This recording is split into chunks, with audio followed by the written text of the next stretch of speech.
Brusco, flinikeran dito ni Sans kasi may flicker din naman. Ayan na. Para makatakas si Brusco. Ayan ang action. Ayan na ang sinasabi ko, Midnight. Ito na hinihingi mo, Ingan. Ibalik mo ang dating Onyx Esports. Tama! Enter naman ng pana dito si Kiboy na kumukumukhang magkakaroon tayo ng brawl battle. Pagbibigyan ng Onyx Philippines dito, ang Onyx Indonesia na laruin ang kanilang playstyle. Okay, game number 2. Best of 7 nga po ito. So first to 4. Ngayon, Onyx Esports, sobrang bumabawi. Pero sabi ni Super Friends, wala akong bakay kahit dalawa kayo dyan. Flaker pa! Tinipihan pa! Kung meron kayong Savero, kami merong Monster Mage! 2v1 in the middle lane, Super Friends making it work against Sans. Nagpapakilala dito ang Monster Mage. Retry para kay King Kong, nakuha niya yung green. Bawal ka makakuha ng farm, Kyrie. Grabe, aggression. Ano ba to? Gusto ko na marinig yung comms eh. Kasi tatandaan natin, nung unang nilabas yung Selena sa SPS, si Super Friends ang nagsuggest. Sabi niya kay Coach Why Not, Coach, pwede ba to? Selena. Pwede. Sabi ni Coach Why Not, J daw. Sabi niya, why not? Why not? Tama. Diba? Ayos ba yun? Tama. Sabi ni Coach Why Not, why not? Matindi. Iba ang level ng pinapakitang flexibility dito ng Onyx PH. Ang daming nakalatag na AR. Hinake ng dash. Ayun lang, nabili yung trip. Nabigyan. Nabili yung trip ni Super Friends. Pili ko dadashin niya dapat yun, tas dash out.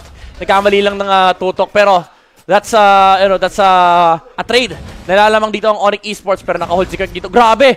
Sabi niya, para lahat ng gagawin namin para kay King Kong. Kahit di pa ako level 4, para kay King Kong. Oo, kaya sabi ni King Kong kung bakit daw siya nagle-level 15 sa 9 minutes dahil sa mga kakampi niya. Tama. Dahil sa mga gatong small things na ginagawa nila ngayon. Pero Onyx Esports, may hawak ng turtle. Pinapasok nila si Kiboy. Brusco, maanggulo doon sa likod. 1/4 HP for this turtle. Pumasok Kyrie! Pero si Kyrie, Doon ba si Kyrie sa mga yoyo? Dito ni Kirk. Entramaan dito ng Spirit Destruction pero di pa pupunta sa Savero. Pagong ay napunta rito kay King Kong and Onyx Esports. Even though they're one man up, hindi pa rin nila kinaya yung aggression dito ng Onyx Philippines. And pinadala si Kiboy doon sa kabilang bush para lang mag-TP. Nabigla. Ang tawag dyan, efficiency. Efficiency Yan. Sabi kasi ni Kiboy, baka meron nandito pwede natin bigyan Tama, check bush habang nagre-recall. Oo, tama. Pinang-check bush yung diversion early game pa lang. Kaysa naman hindi mo magamit, ginamit na ni San. Nagko-cooldown yan, sabi ni San. Oo, sabi ni Gilax Sans gamitin natin. Pero ito ha. Uy, grabe, harap-harapan yung pana, bossing. Harap-harapan pero tinatamaan pa rin ang pana ni mga Super Friends dito. Medyo bastos. Grabe yung ginagawa ni Super Friends pang mamama. Kick, hindi. Pepekein lang. Si Lutpi, nandoon yung kanyang aggression pero naiwan sa kusina dito si Kirk. Niyoyo niya yung Torre. And si Kyrie! Hindi na kaya si Kirk! Muntikan pa! Ito na naman si Solo Rank Warrior Actually, alam mo, Ingan, malungkot din yung matchup na yan. Bakit? Yung Nolan, tsaka hindi kaya ng Nolan yan sa totoo lang. Basta pag nabuhay, ang kasunod niyan, yung ultimate plus Yoyo Blitz. Kaya naman pala napakatapang ni Kirk kahit dinadive pa doon sa Torre. Pero teka lang, may tramahan ng Eya dito. Si Kiboy nga yun, sisipahin nga ba? Iko-commit nga ba? Buhay pa naman si Kiboy doon. Hindi ginagamit yung Revitalize. Ayaw sipahin, boss. Sabi niya, hindi kita sisipahin, idol kita. Sabi ni Brusco, idol kita Kaso sabi niya, mas malakas kami. Oo, sinabi nga niya yun. Kanina, pero sabi pa nga namin, humble, di sinabi mo mas malakas sila. 2 seconds later, sabi niya, mas malakas kami. Kelra, figure out, dahil inabot siya dito ni Kyrie, and makakakuha sila ng kill dito sa gold lane. That's Kelra going down. Brusco, looking for the trade, flicker kick! Tumama rito kay Kyrie. Napaka-poging freestyle mula kay Brusco. Ang pogi ng ginawa ni Brusco doon for a trade. Kelra na wala, na-burn pa yung kanyang flicker, pero mabilis naman na sumagot ang Onyx Philippines. Kahit mismo si Savero, tinatamaan na ng mga EAT Kinabahan siya, men. Nanginig daliri nun. Nanginig daliri niya, sabi niya na, uy, teka lang, Prince, wag muna dito. Kanina, hindi niyo pinapansin yung golden, ba't kayo dumadalaw bigla? Oo nga Sabi kasi, the golden rule 1v1 dapat si Kelre. Kaso, pinuntahan ni Kyrie. Okay, Onyx Philippines ngayon, mukhang magiging uncontested.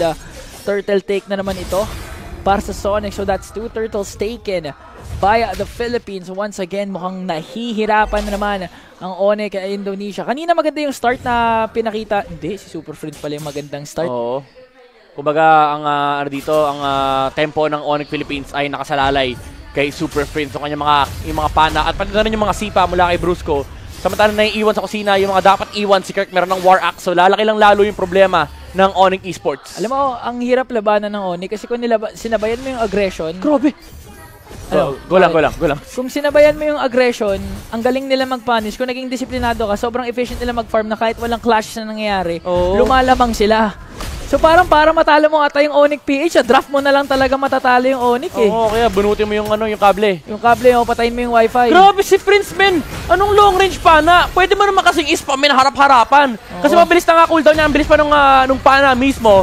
So ang dali niyang patamain sa Onyx ID. And nga, tingnan mo, parang naka-quarantine yung Onyx Indo rito sa sa jungle nila. Kita ni Brusco yan. Tinamaan pa na dito si Lutfi, pero nandoon naman responde ni Kyrie. May flicker out pa rin naman mula kay Super Prince. King Kong washing kasi cancel. May dash pa ba siya? AOG sumibad ang likuran. Makakabot nila si King Kong dito. Makakatakas ba yung Suyu? Nakatakas pa rin, pero may sunod pa rin naman mula kay Lutfi. Nandoon pa rin yung responde ng Onyx Esports, and mukhang may ipin dito ng Onyx Philippines sa may middle lane. Conceal mula kay Brusco para makatakbo si Kelra. Ang ganda na responde dito ng Onyx Esports. Sumama na yung Spear of Destruction. Ikakasanga ba dito ni Severo, pero parang tumutulok na lang siya dun sa taas habang Onyx Philippines papalayo ngayon. A quick response from Indonesia. That's 2 members down para sa Onyx Philippines. Okay, we have a ball game, Ingan. Tama. Hindi ito yung typical Sigma game ng Onyx Philippines. Hindi 1k gold lead per minute yung nakukuha nila sa Onyx Esports. Tama yung ginagawa nila. Ito yung hinihingi mo kanina na ilabas lang yung kanilang aggression kasi palag-palag naman eh. Kaya nakikita natin yung Onyx ID, parang kinakaya nila sa mga makruhan at pati na sa mga micruhan. Kailangan mas decisive talaga yung Onyx Indonesia ngayon.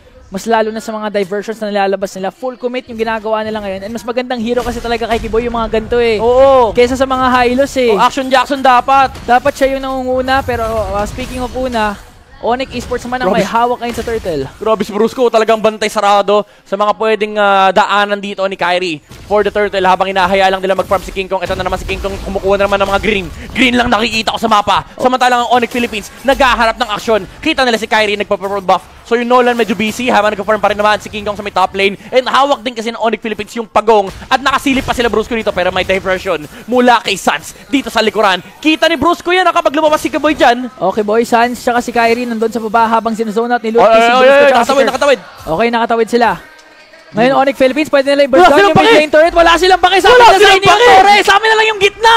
Sabi ni Coach Wynot kasi mas mataas yung value nung turret. So turret ang inuwa namin. Ngayon, Onyx Esports, kailangan nila mag-defend. Kanila yung pagong for Onyx Philippines. Well executed play para sa Sonics once again. Biruin mo, napa-out of position niya yung Onyx Esports ng walang clash na nagaganap dahil sa quick and decisive decision to take down the mid lane turret. The macro is real. Libre yung pagong kasi libre yung turret sa middle lane kasi nag-diversion si Sans. And hindi naman yun parang alam ng Onyx Philippines. Nagkataon lang, wala kasing tao sa mid. Umiikot sila eh. Nag-ring around the rosy sila doon sa Lord Pit, ay sa Turtle Pit, pero wala silang napala. Gumanon sila eh. Nag-group yourselves together pero wala silang nahuli doon. Sabi ng Onyx Philippines, pat parang walang nangyayari. Napunta sa maling kwarto eh. Napunta sa maling kwarto. Tapos nilinis na yung ng Onyx Philippines yung torre sa mid. Hindi kasi nagka-eyeballan eh, kaya hindi alam kung nasaan yung isa't isa. Kaya nga, hindi malinaw eh. Saan ba tayo magmi-meeting? Bakit dyan nagpunta? Nagkamali eh. Na-wrong send eh. Wrong send. Maling GC yung pinunta. Sa GC ata ni Burrito na punta eh. Sa GC ni Burrito yun eh. Sabi pa naman hindi siya yun dahil okay. Grabe yung harang. Pagkatama nung pana kay Sans, sabi ng mga kapatid, "Hoy, arangan nyo." Kaso yung harang mismo yung tinamaan. Pinagbabaril ni Kelra, kinakatok ng Onyx Esports dito yung torre sa middle lane. Yan yung nakakatakot eh. Sabi ni Super Friends, basta may tamaan ako kahit sino, bigyan nyo kasi at this point kahit sino kaya nyong patumbahin. Ito for sure, bad trip na naman niya si King Kong. Sabi niya, "Guys, 9 minutes na, level 13 pa lang ako ha. Sino kumukuha ng mga green ko?" May kumukuha eh. Sinong nagnanakaw sa akin, umaming kayo. Sabi niya. Si Kela sa tabi parang, may napatay ako dalawa eh. May napatay siya sa dalawa pero parang balak magpatay dito ng Onyx ah. Nag-diversion pero walang tao dito eh. Walang tao, mali, wrong send na naman. Nag-wrong send, kumatok pero walang sumagot. Sabi nila, hindi na namin papansinin yan. Naamoy nila eh. Naamoy nila, sabi nila. May hindi magandang mangyayari sa may top lane, may hindi ka nais na presensya na nag-aabang doon. Ang tagal nila doon, by the way. Ang tagal nila naghihintay. Sabi kasi ni Super Friends, teka lang, hindi natin sila makita sa mapa. So, most likely, nag-aabang yan sa isang bush. Iba yung instincts noon. Lagi na lang, iba yung instincts ng Onyx Philippines. Lagi silang kine-question dito para silang may map hack. Sabi kasi ng Onyx Philippines, ang turo kasi sa amin ni Coach Wynot, Torre muna. Torre muna yung problema eh. Tumatawa na nga si Brusco. Kada brush check niya, ba't walang kalaban? Naku po, medyo risky. At medyo sayang yung nagawa doon ng Onyx Esports. Kaya nga eh. Ang tagal, ilang seconds yun. Nakakuha silang Torre sa baba, oh. Ang malupit doon, papunta na si Kelra, kaso nandun si Brusco, tapos nag-scout and report. Sabi niya, Eagle 1, may hindi ka nice. May nararamdaman siyang hindi maganda dito eh. Pero may diversion na naman, oh. Ganun katagal. Nag-recall na yung, nag-cooldown na yung diversion. Pero maganda yung pwesto dito ng ng Onyx Indonesia.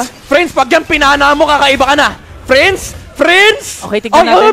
Binabaril ni Kelra. Nakakaamoy sila. Hindi maganda to. Brusco, nakasilip. Kita niya si Kyrie. Nag-conceal. Tinamaan ang trap. And si Lutfi rito naiwan sa bandang gitna. And mapahuhuli pa nila yung Onyx Indo. Hindi sila makakatakas. Walang takbuhan to mula sa Onyx Philippines. Kirk naman ay mapapatumba ng Onyx Indo. Pero double kill para kay King Kong. Tatlong nawala sa Onyx Esports. And hindi pa tapos. Kitang-kita ni Brusco kung nasaan si Sapero. Kaya ba niya mabuhay? Kakayanin niya. Walang spirit destruction. Ito ang pinakalibreng lord ng Onyx Philippines. The macro is macroing for Onyx Philippines.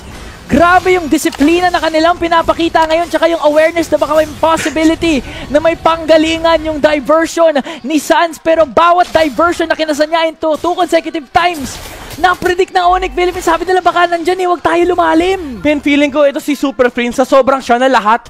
Hindi lang yung Silly na nilalaro niya. Nilalaro niya yung Luoyi. Iniisip niya kung ako si Sans, saan ako titipi. Sabi niya, Kelra, barilin mo nga to. Diyan ako titipi eh. I put my shoes in your shoes. Sabi, okay, may diversion dito. Alay likuran nila pero parang alam ni Brusco yan. Nakaamoy na naman. Nakaamoy na ni Brusco. Binaril pa! Alam nga ni Kelra may kutob sila na nandun nga. So, anong plano ngayon ng Onyx Indonesia dahil si Kirk mismo nag-zone natin dito kay Sans at Tambura sa mapa! Pisang bala ka lang! Sabi ni Kelra, may sunod dito ng Onyx Esports para sa Severo. Nakapag-free hit. Kyrie maganda kanyang posisyon. Dalawa kagad na wala sa Onyx Esports and Onyx Philippines. Mukha na namang game number 2 sa kanila mapupunta. Sabi ni Brusco, the mat is not matting. May nakita ko 2 tao dito. 3 lang inasa likod. Sabi ni Kirk, sige, puntahan na natin. As a solo rank warrior, 1v3 yung pinuntahan niya. Kulang sa numero ang Onyx Indo. Okay, Lord, nandun sa baba. Nag-umarcha na at pinapatumba ang bottom lane turret, pati mid lane turret. 4 seconds pa bago mabuhay si Sans. May end na nga ba ng Onyx Philippines? Kaya na nga ba nila? Kyrie na lamang sa Vero at Lutfi. Ando may depensa. Pumapasok na ang Onyx! Spirit destruction mula dito kay Sabero. Tatama sa may badalikuran. Pero yung Lord, tumatama pa rin sa base ng Onyx Indo. Napakagandang sipa mula kay Brusco. Double kill para kay Kelra. Kyrie tinamaan dito ng pana. At pati na ng trap. King Kong, magka-tower lock. Walang win wave. So yung green na lang ang kinuha niya. Triple kill para kay Kelra. And Onyx Philippines ay mananalo na!